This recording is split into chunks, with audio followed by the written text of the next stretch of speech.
Tonight on the program, the champs are here. Pittsford Wildcats, champs of the state of Michigan in Class D, joining us tonight.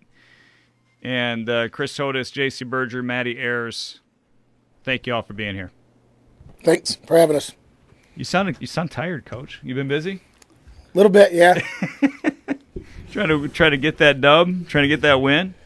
Oh yeah, you know. Took it home. We did. You know, it was a lot of work. We had a lot of fun through the year. A lot of fun all year. You know, we do a lot of things together, and you know, and it showed in the end how hard these girls worked. Community was great. Not just Pittsford, our Pittsford Booster Club, all the teachers and everybody, and our student section was incredible. Had some great signs. I don't know if you got to see any of the signs. I got a lot of compliments on the signs around our student section did. You know, and then around the area, you know, Suki's out of Hudson, you know, bought pizza for us. Mark Monahan, Eagle Funeral Home out of Hudson, did a bunch of nice stuff for us, gave us some money for some, you know, for some dinner and stuff. You know, it was a community effort.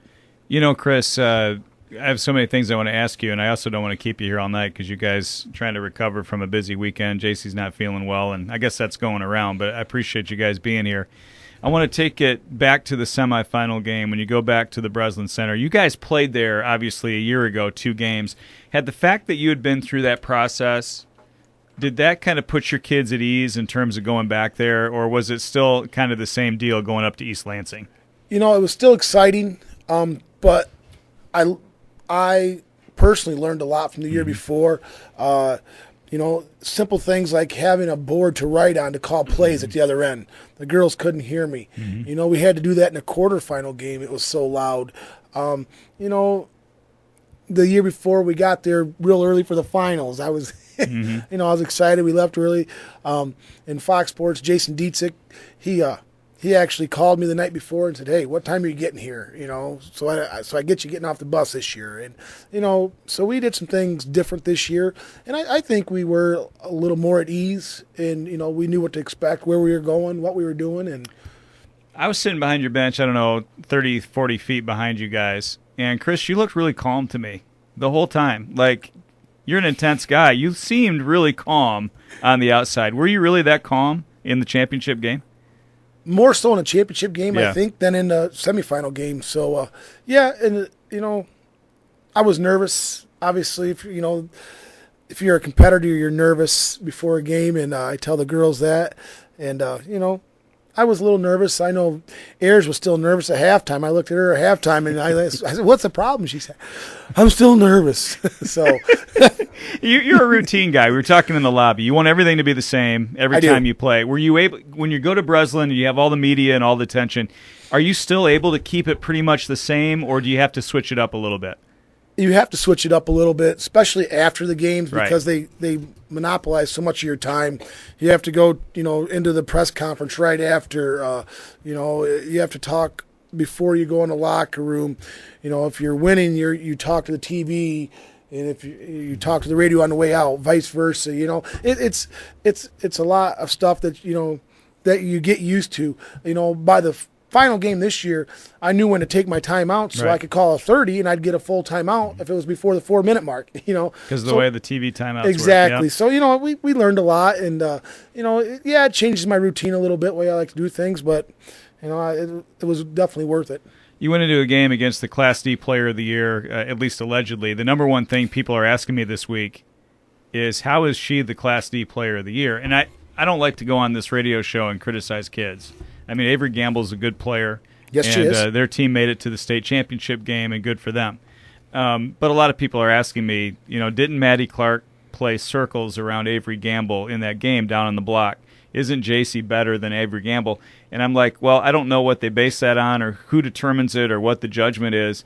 But Avery Gamble, with all due respect to her and her family and the team, which was awesome, she's not the best player in Class D, at least not in my opinion. I agree with you, Andy.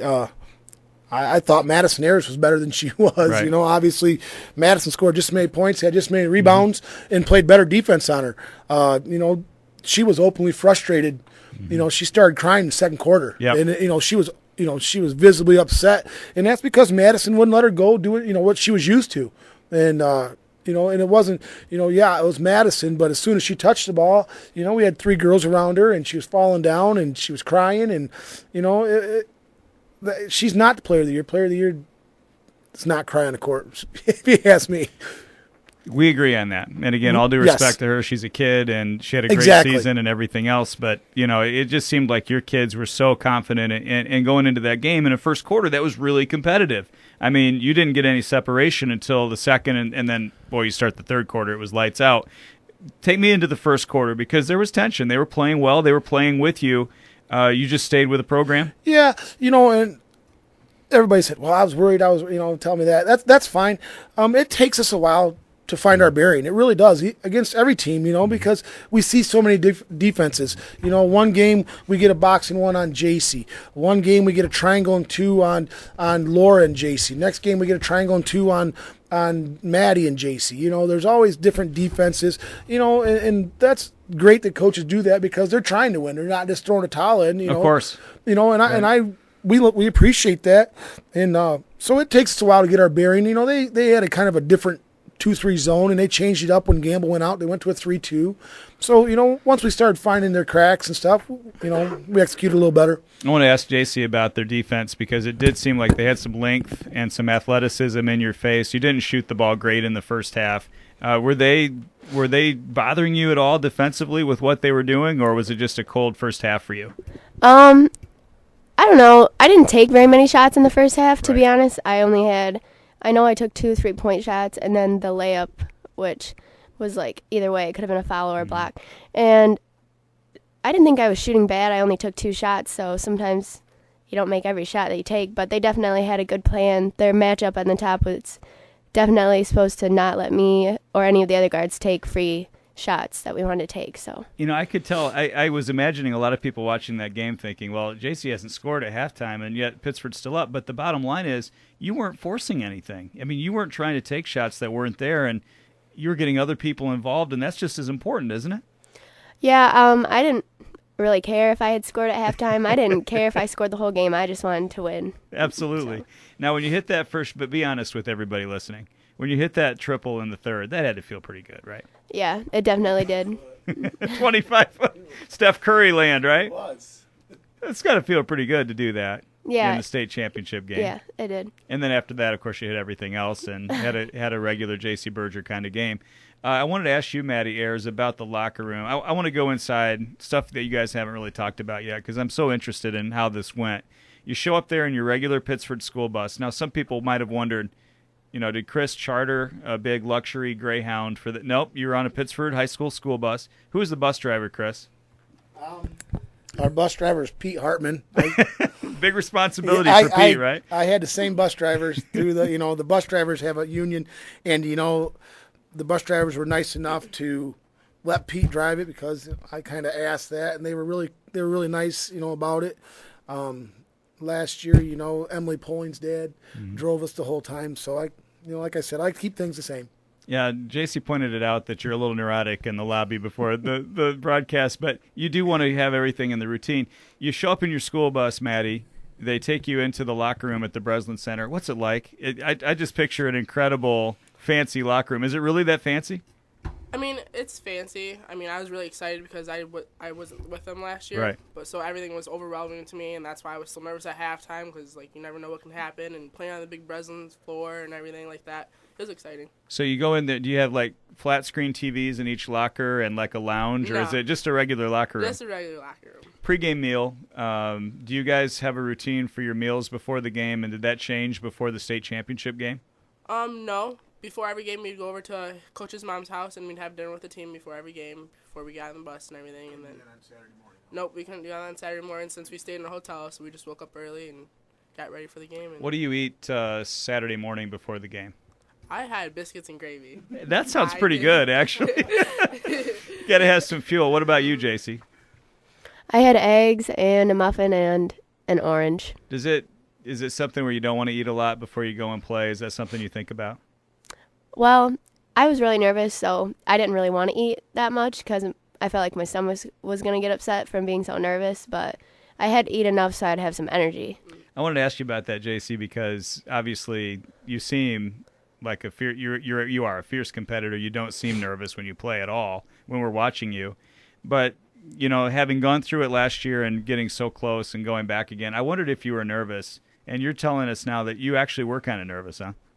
Well, I get nervous before every game, and like even our league games I get really nervous for, and I was extra nervous before the Breslin game because I did not want to lose at all. So, but were you confident? I mean, did you feel this time we're going to get it done? Yeah, I was confident that Maddie and Maddie were both going to put a stop to Avery Gamble, and I figured if we did that we could keep Scout number 10 and number 15, Sophie Ruggles, I think, that we could keep them to around 20 points together. So I was confident. So when you look up and you're at the Breslin Center, which is one of the great arenas in the country, and you look up and you see that huge throng of Pittsford Blue. I mean, I'm from Camden Frontier, true and true. I got my Pittsford Blue. I'm rooting for you guys. We all were in the county. And you have so many more fans there for Pittsford than this big, you know, school that you're playing. Is that emotional for you guys? Does it give you a little boost as you go into the game? Like, what do you think when you look up and you see all those people? I think it gave me a little boost because sometimes you're so nervous when you're warming up and you just are like, what are we going to do? And then I look up and see everyone there, and it just excites me and pumps me up a little bit. And, like, I'm ready to play because everyone else is so excited. Once the game started, did it just feel like a regular game, or did you, in the back of your mind, were you thinking, okay, this is for the state championship the whole time? No, I knew it was for the state championship the whole time. It did not feel like a regular game. So you never kind of forgot what you were playing for. We're talking to the state champs from Pittsford High School, Chris Hodos, Maddie Ayers, Jaycie Berger here, recently won the state championship in Class D. Chris, you know, everybody's sending me all this information that this is the first time in Hillsdale County that a team, either for boys or girls, has ever won the state championship in basketball. And you think about all the good teams that there have been over the years, and there have been some good ones. You guys are the first team to close the deal, to finish and win the state championship. That's an incredible accomplishment and nothing that'll ever be taken away from you guys. Yeah, it feels good. You know, there's been a lot of great teams. I was actually talking to Coach Felix today. You know, he was pretty close a couple times of getting to the Breslin, and I don't know about I think it was the 79 team from North Adams. I think they made the finals with, you know, a great athlete, Penny Neer. So, and I know Mrs. Calkins was on there. So, you know, some good athletes. So, yeah, it feels good, and, something they can never take away from us. For sure. And as soon as you guys win, as soon as the game is over, of course, everybody instantly starts saying, well, they'll probably win it all next year. And I'm saying, now hold on a second. It's really hard to win a state championship.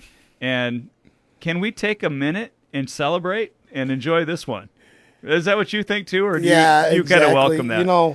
I've been telling a story lately. John Keating from the Keats. Oh yeah, I saw you hanging out with Keats the whole game. He called me Saturday night too. Made That's sure I was cool. living it up. Yeah, That's cool. That was really neat to have him call me. And Greg Kelser called me also to congratulate That's so me. cool. Yeah. So, but I told John Keating, I said, last year we got done. And, we were real close last year. We got done, and I got a letter from the school saying they're going on this trip. And it said, we're leaving the 19th or the 20th. Girls state finals are the 19th. Because last year this trip had to cut a day off of it to come home and watch us play in the finals. So, everybody kind of thought we were going, and I knew we had a good team, and I had a good feeling about it. I told Berger, he always, he's Mike's, how Mike is. He's just like Lou Holtz. Well, they're playing Ratcliffe. Well, we're pretty good. They're really good, So Berger's always, half empty, and I told him, I said, I think we're going to go back. He goes, well, he's naming off all these teams. And I said, I think we're going to wax every one of them. So Mike and we have a good time talking about stuff like that.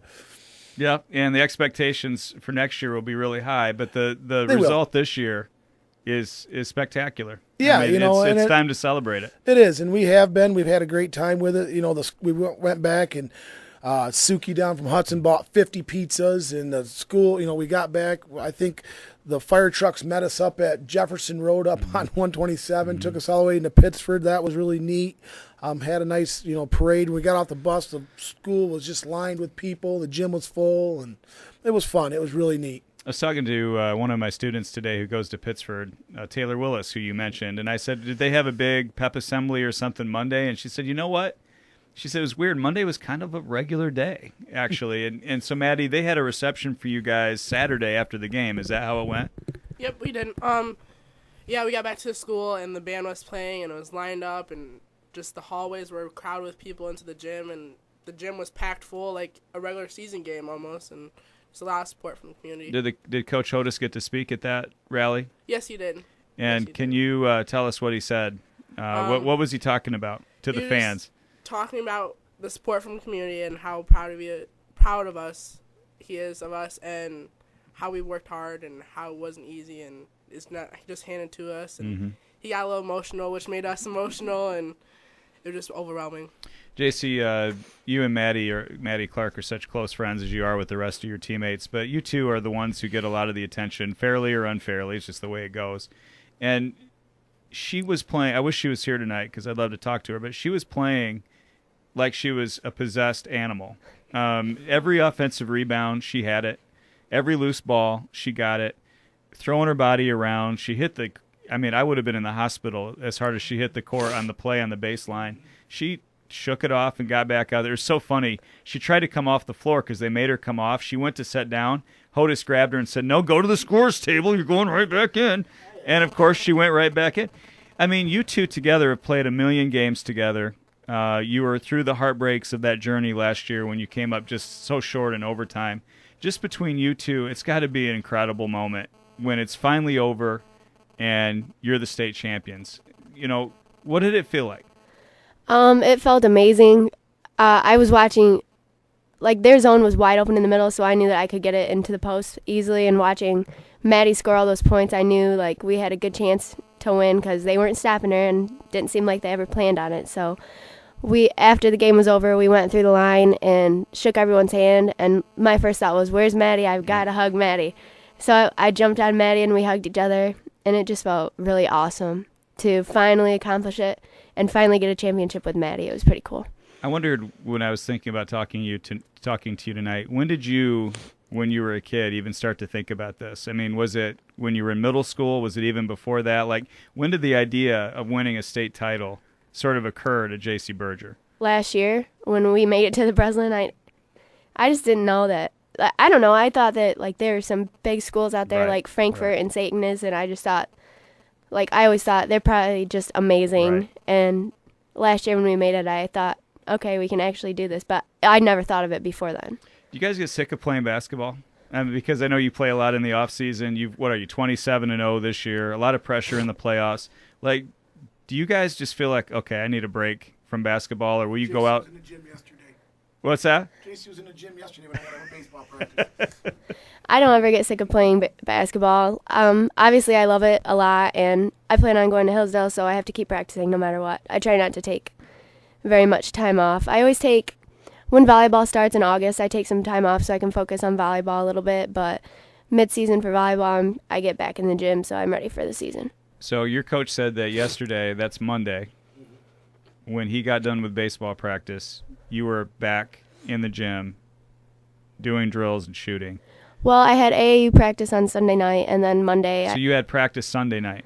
So you're playing on another team right now. Yeah. That's unbelievable. Maddie, do you feel the same way, or are you ready for a break? A break's nice because we were working so hard during the season and just constantly going, constantly preparing for all of our games. But I think a little break will be nice, and since I'm not running track, I can get to decide on colleges and focus on college stuff. And it's happening for you at senior year, right? Yeah. She's got actual adult reality stuff to deal with. Chris, Maddie and Jaycie, it turns out, are juniors. And you have some other really good players who are young, too. Burnett really showed up. Obviously, Shaw is a really good player, and others. I mean, yeah, Maddie Ayers is a big loss, and you have some other seniors Laura who you're going to miss. Smith would be a big loss. She's a 4-year player for me. But I got to believe, we've talked about this before, but your JV team's 20-0. I mean, my cousin's daughter, Jordy Cole, plays basketball all the time now. Any kid at that school has got to be incredibly inspired by what your team has done. They got to be playing a lot of basketball right about now. Well, I hope so. I walked through the hallway yesterday and I saw Caitlin Kafer, another girl who plays for us, and I said, "What are you going to do?" I think she has AAU practice tonight over in Madison. Kennedy Chesney, who she got in the game in the semifinal game. She's as a freshman. She's playing. They're having a team at Pittsford, an AAU team at Pittsford. So yeah, there's a lot of people playing basketball. So it's nice, and it helps my program obviously, and the girls want to play. That's a plus. Your game plan, I'm kind of jumping around a little bit, but there's so much I want to ask you, and I'll let you go in a minute. But your game plan going into that game, obviously Avery Gamble's a huge post. They have some length around the perimeter area. Do you put in a wrinkle in your game plan? Do you have a couple of different sets different than what you normally do, or was it basically Pittsford basketball, try to stop us? Well, we knew we wanted to pressure them. I thought we were more athletic than they were, and I thought our guards up front were superior to their guards, and it showed up. But we couldn't guard her one-on-one in the post. She's just too big, and as soon as she touched it, she had 2 or 3 girls around her, and I think she got up 5 shots maybe. I think that's it. So when you're 6'3" and you get 5 shots up and you're the player of the year, that's pretty good defense. She couldn't move. She couldn't breathe. She couldn't slide. She couldn't go forward or backward. And she was a picture of frustration. She was. That's a credit to your team. It was. And, I tell you, Ayers, Madison just, I didn't really challenge her because I always tell these girls, I said, I never have to challenge you guys. I don't. I don't have to get them up for games. I don't have to get them up for practice. About 3 weeks left in regular season, I told them, I said, let's start amping stuff up in practice, start getting it the level we need to be at. And, and I told her, I said, you're a big part of the game plan. If you play tough inside, and play, don't let her move. As soon as she turns, step into her. And don't let her move. I said, if she's got to move that much farther to go around, she's going to get tired. And that, that's what Madison did. And if you watch the film, she turns around and Madison's right there. Did Maddie Clark think that when she hit the ground that you were going to let her sit out for a minute, or was she? Because it was funny. You reeled her in pretty quickly. Well, I asked her. I said, "Are you okay?"